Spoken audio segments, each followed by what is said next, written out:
Assalamualaikum warahmatullahi wabarakatuh. Alhamdulillah wassalatu wassalamu ala Rasulillah Muhammad ibn Abdullah wa alihi wa sahbihi wa man wala amma ba'du. Alhamdulillah, limpahan puji kehadirat Allah yang masih menggerakkan hati kita, zikir kita pada hari ini, mengizinkan lisan kita memuji nama yang mulia karena kemuliaannya dimuliakan Sang Maha Mulia, keindahannya karena diciptakan oleh Sang Maha Indah, manusia yang paling agung karena keagungannya dimuliakan oleh Sang Maha Agung, Sayyidina Mustafa Muhammadin sallallahu alaihi wasallam. Kita hadir pada hari ini melainkan atas izin dan rahmatnya Allah Subhanahu wa taala. Bukan karena kita punya motornya, bukan kita gara-gara ada kendaraan ataupun dekat rumahnya, ataupun bukan karena tenaganya, melainkan yang hadir majelis bukan karena kehebatannya punya mobil, kendaraan dan sebagainya, melainkan izin dari Nabi Muhammad sallallahu alaihi wasallam. Memuji Nabi Muhammad, manusia yang paling mulia karena kemuliaan dari Sang Maha Mulia. Seperti mana orang yang hadir majelis adalah orang yang dirahmati. Berkatnya kita hadir karena orang yang dirahmati. Namun yang kita khawatirkan sebagaimana ulama mengkhawatirkan ketika kita sudah malas. Hati-hati kalau udah malas hadir majelis. Kalau orang udah malas, hati-hati karena bisa jadi itu adalah tandanya Allah memang sengaja Allah yang pengen kita hadir. Nauzubillahi min dzalik. Kalau Allah pengen kita nggak hadir dengan cara apa? Biasanya dikasih malas tuh orang. Kalau nggak malas sakit ya. Kalau nggak sakit ada aja godaan. Nah, kenapa Allah jadikan malas? Karena kalau dia malas sehingga dia nggak mau hadir majelis. Makanya para ulama-ulama yang ada, yang di Hadramut dan sebagainya, mereka tuh kalau lagi hadir majelis, kalau ada majelis beliau tuh lagi sakit dipaksain.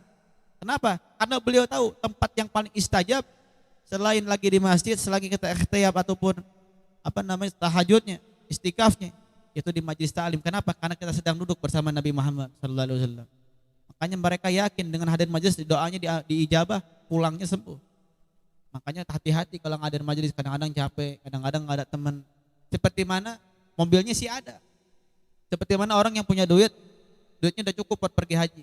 Tapi kalau Allah panggil nggak bakal pergi-pergi. Begitu banyak orang-orang yang punya uangnya sampai 100 juta, 200 juta bahkan. Tapi di orang tersebut belum pernah naik haji. Kenapa? Karena Allah belum panggil dirinya. Sama orang yang hadir majelis. Kalau Allah belum panggil nggak bakal duduk pada hari ini. Nah, bagaimana kita duduk di sini? Nabi Muhammad mengatakan man jara aliman fa ka'annama jarani. Siapa yang datangin orang alim, dia sama mendatangi kataku, kata Nabi Muhammad. Man jara aliman, siapa orang datang mendatangi orang alim sama menduduki, datang kepadaku. Man safaha aliman, siapa orang yang hadir majelis, siapa orang yang mencium tangannya orang alim, fa ka'annama safahani, sama mencium tanganku, kata Nabi Muhammad. Wa man jalasa aliman fid dunya, bagaimana dengan orang duduk dunia dengan orang alim? Man ajlastum fi dunya ajlastum al qiyamah. Orang yang duduk bersama orang alim di dunia, dia sama duduk bersamaku. Dan orang yang duduk bersamaku di dunia, kelak di hari kiamat kita duduk bersama Nabi Muhammad sallallahu alaihi wasallam. Tidak panjang lebar, fakir pun sebetulnya kamu hadir sebetulnya memang udah janji kemarin meeting ngobrol arba uyun, nyobar uyun, empat mata Mas Badri. Ada bisnis yang memang belum tercapai. Makanya alhamdulillah tadi kan yang live streamingnya, tim itu medianya itu lagi, alturnya itu lagi, cuman satu yang ada sebutin, nyacaknya itu lagi. Ada begitu. Hadirin tidak panjang lebar, sedikit saja. Bahwasanya dulu ada salah satu sahabat Nabi Muhammad SAW yang muda, bukan muda lagi, bisa disebut anak kecil. Usianya mungkin 14 tahun, cuman walaupun usianya 14 tahun, merasakan kecintaannya yang luar biasa kepada Nabi Muhammad. Itu namanya siapa? Sa'labah bin Abdurrahman. Sa'labah bin Abdurrahman ini adalah seorang anak yang masih kecil, usianya mungkin 14 tahun atau 15 tahun, yang kecintanya luar biasa kepada Nabi Muhammad. Itu kalau disuruh sama Nabi dia lari. Kalau Nabi Muhammad nyuruh, Sa'labah pergi ke pasar misalkan, itu anak lari. Kenapa lari? Karena pengen cepat-cepat kembali lagi. Kenapa? Pengen cepat-cepat lagi memandang wajahnya Nabi Muhammad. Merasakan keindahan, kenikmatan di saat memandang wajahnya Nabi Muhammad. Hanya kalau disuruh sama Nabi dia lari. Kenapa lari? Sa'labah lari. Kenapa? Apakah Nabi bilang, Sa'labah ke pasar, cepat? Enggak. Nabi enggak suruh cepat-cepat, enggak sebelum lari. Tapi kenapa engkau lari? Saya kalau disuruh sama Nabi, saya enggak mau lama-lama. Kenapa? Karena saya pengen memandang lagi wajahnya Nabi Muhammad. Padahal walaupun hanya beberapa menit saja, beliau enggak mau lepas. Jangan pun Sa'labah, semuanya pohon kurma menangis. Karena kebiasaannya Nabi Muhammad itu kalau beres perang, diam dulu di pohon kurma nyender. Terus pindah lagi ke pohon yang lain. Ketika pindah itu pohon menangis. Kenapa? Tidak mau dilepas oleh sendaranya dengan Nabi Muhammad. Merasakan keindahannya, kelembutannya Nabi Muhammad. Akhirnya Sa'labah ini suatu saat ketika Sa'labah ini ketika dia pergi, ada satu rumah yang terbuka. Kebuka rumahnya. Kebiasaan Nabi Muhammad kalau melihat ada rumah yang terbuka, Nabi Muhammad kebiasaan suka nyebut salam. Assalamualaikum, assalamualaikum. Kebiasaannya Nabi Muhammad begitu. Namun akhlaknya Nabi apa? Kalau ada pintu yang terbuka, dia nggak berani Nabi Muhammad melihat ke dalam. Kenapa? Itulah salah satu akhlaknya Nabi. Kalau kita mah bodoh, aneh kalau kita mah. Nempo 50 asup. Oh saya udah kenal, walaupun udah kenal. Maka misalkan antum, anak sering hadir di acara malam Senin di Ustadz Badri. Saya sering hadir di Ustadz Badri. Karena merasa udah dekat dengan Ustadz Badri, masuk ke rumahnya udah kayak orang kayak punya stable bed sendiri. Itu bukan akhlaknya Nabi Muhammad SAW. Kalau akhlak Nabi gimana? Walaupun kita udah tahu ada orangnya, kita kenal, tetap kita diam di luar. Dan Nabi begitu. Kenapa? Yang dikhawatirkan takutnya nanti ada anak perempuannya mungkin yang pakai kerudung, ataupun ada yang lagi yang bukan muhrim yang sedang ada di dalam. Makanya Nabi Muhammad tuh suka nyebutinnya dari assalamualaikum sambil matanya ke atas atau dipalingkan pipinya. Kenapa? Khawatir di dalamnya tuh ada apa? Ada orangnya atau gimana. Nah, Sa'labah melihat ada rumah terbuka, dia lihat. Cuman Sa'labah nggak mau lihat ke dalam. Kenapa? Karena Sa'labah khawatir, takutnya pas ngeliat dalam rumah, pintunya terbuka, takutnya ada anak perempuannya ataupun gimana. Cuma ketika Sa'labah melihat ke rumahnya nggak sengaja, bukan disengaja, tidak sengaja melihat ke dalam rumah. Ketika Sa'labah melihat ke rumahnya tidak sengaja, ternyata ada anak perempuannya yang baru selesai keluar dari kamar. Ini dalam rumah ini ada anak perempuannya lari, keluar.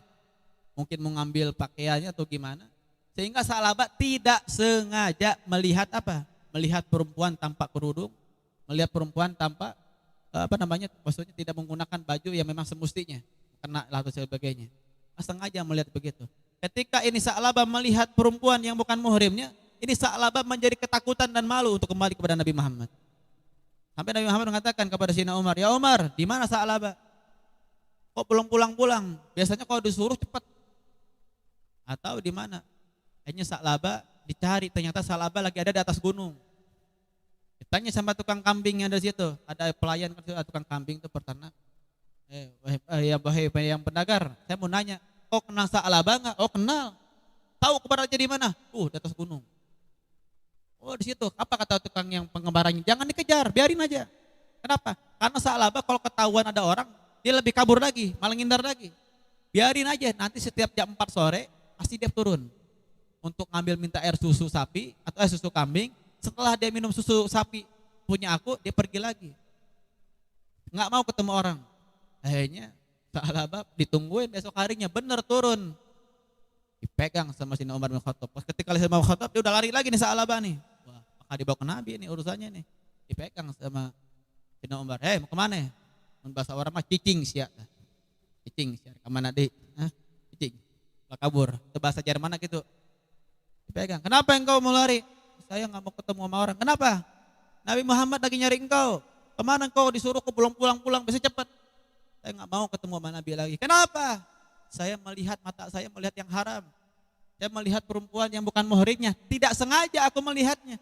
Walaupun tidak sengaja aku nggak berani ketemu sama Nabi. Sekarang kau pulang temuin Nabi Muhammad. Aku tidak mau. Dipaksa, dirayu, tidak mau. Akhirnya apa? Ya, wahai Sa'labah kata Sayyidina Umar, kalau memang kau cinta dengan Nabi, sekarang ini amar perintah dari Nabi untuk kau pulang. Silahkan kau bagaimana. Kalau kau nggak nurut dengan Nabi, berarti kau bukan pecinta yang sesungguhnya. Kalau kau sesungguhnya kau harus yakin, harus berani dan temui daripada kau punya Nabi Muhammad. Ketemu sama akhirnya ini Sa'labah dengan wajah ketakutan, malu, takut, ketemu dengan Nabi, tapi nggak mau ngeliat wajah Nabi. Sa'labah, kata Nabi Muhammad, lihat wajahku. Tidak mau, dia nunduk. Sa'labah, labbaika ya Rasulullah, labbaika ya Rasul. Lihat mataku, tidak mau ya Rasul. Ya Sa'labah, labbaika ya Rasulullah. Ayo lihat, pandang wajahku, tidak mau ya Rasul. Kenapa? Ada aku minta maaf, aku tidak sengaja melihat yang bukan muhrimnya. Tidak sengaja saja, takutnya begitu. Saya tidak pantas. Mata saya melihat perempuan yang bukan muhrimnya. Mata saya melihat hal yang haram. Apakah pantas mata yang pernah melihat yang haram untuk memandang wajahmu yang paling indah, Nabi Mustafa Muhammad? Hanya Sa'labah bilang, saya nggak mau ya Rasul. Tetap pandang wajahku, tidak mau. Akhirnya pas rujukan dari Nabi terakhir, ini kesempatan terakhir. Kalau engkau nggak nurut, engkau tidak diakui lagi sebagai umatku, kata Nabi Muhammad. Sa'labah ketakutan. Akhirnya apa? Sa'labah melihat wajahnya Nabi Muhammad SAW selagi mengucapkan kalimat wa asyhadu an la ilaha illallah wa asyhadu anna Muhammadar Rasulullah, dan beliau mengatakan la ilaha illallah Muhammadur Rasulullah. Di saat itulah wafatnya Sa'labah di pangkuannya Nabi Muhammad. Sa'labah ketika nggak mau ketemu Nabi karena ketakutan melihat wajah Nabi, malu. Pakai mata yang mana aku melihat wajah engkau ya Rasul? Sedangkan mataku melihat yang haram. Walaupun tidak sengaja tapi aku takut. Akhirnya Sa'labah memaksakan memandang wajahnya Nabi selagi mengucapkan kalimat syahadat dan kalimat tarhib la ilaha illallah Muhammadur Rasulullah. Wafatlah sang Sa'labah di pangkuannya Nabi Muhammad. Dan begitu beruntungnya Sa'labah, kata Nabi Muhammad. Dia sangat berhati-hati dengan perbuatannya itu. Walaupun tidak disengaja. Bagaimana dengan umat-umatku yang akan datang? Bukan mereka itu mudah-mudahan, kata Nabi, umat-umatku yang akan datang seperti Sa'labah. Harus takut. Tapi zaman sekarang jangan kayak Sa'labah, sengaja melihat yang haram. Di handphone udah enak, bebas, tinggal lihat doang. Ke YouTube beres. Pacaran, sengaja pacaran. Sebelum dihalalin, diharamin dulu. Ada yang begitu. Ya kalau udah nikah mah halal, lu mau bawa kemana kek, mau bawa ke kamar kek, kamar mandi kek, kemana kek, halal. Halalnya nanti kalau udah nikah, walaupun sudah ta'aruf. Banyak orang sekarang begitu, perempuan yang begitu, laki yang begitu. Oh kan saya udah ta'aruf, lu ta'aruf itu apa yang maksudnya? Saling mengenal, bahasa Sundana ditalian lah, diikat, biar jangan sampai ini perempuan dinikahin sama yang lain. Begitu, bukan mentang-mentang diikat terus di ruksak, dibawa ke kebun, dibawa ke mall, BTM, gaya lantai 1 sampai lantai 4. Akhirnya turun lagi ke depan BTM, beli tahu bulat. Yang penting gengsinya doang. Ada orang di mobil, lihat tuh, dia mah pacarannya mesra, kenapa? Pergi ke restoran, makan di restoran. Suaminya bingung, pacarnya bingung ya laki-laki nih. Tuh kalau gua nggak nurutin, gua gimana nih pacarnya? Ya sudah sayang, ayo kita ke restoran. Oh bener ke restoran. Kamu kalah tadi itu buka duit. Arek nganyuk teh bisa apa? Sampai ke restoran apa?